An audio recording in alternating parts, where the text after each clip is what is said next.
Those who believe love is blind say, I don't. Love isn't blind. It's retarded. Hear me out.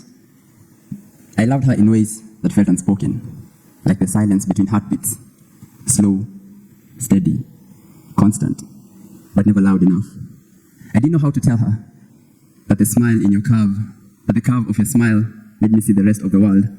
That every time you laughed was the first time my world felt safe. Instead, I hid behind half smiles and unfinished sentences, hoping she could read the poetry in my silence. But love, you needed words, not metaphors, and I gave you neither. So I don't blame you for leaving. You asked for something simple, to be seen, to be heard, to be loved without condition, and I made everything complicated, wrapping my feelings in layers you did not have time to unravel. Now I sit with my own silence, wondering if I could have loved you louder, or I'll always be the man who makes love something to write about.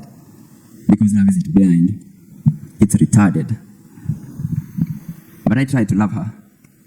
Although it's heavy, love doesn't float, it sinks, dragging with it the weight of cows grazing on a dowry list. Love here is an investment. ROI, kids, legacy.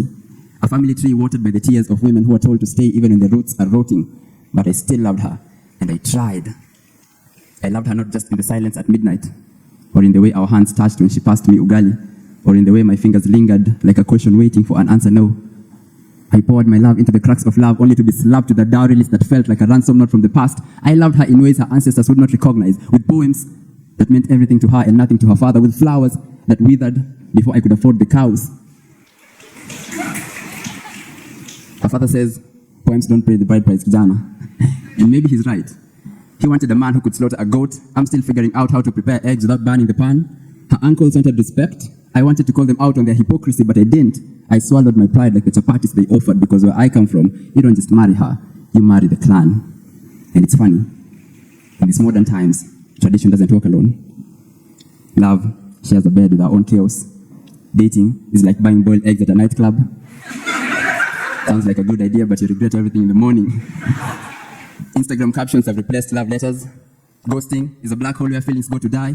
Heartbreaks are universal, but where I come from, it sounds like mapenzi na complique. As if love was meant to be easy. My mother doesn't say I love you. She asks umefika, as if she's checking the status of my soul.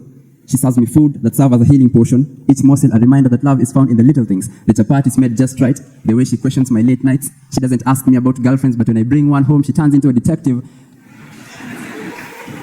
But silently sits next to a father whose loudest act of love was his silence as he watched me fail. Maybe he thought I'd learn. Maybe he didn't know how to say, I'm proud of you. He gave me his name and hoped that would be enough.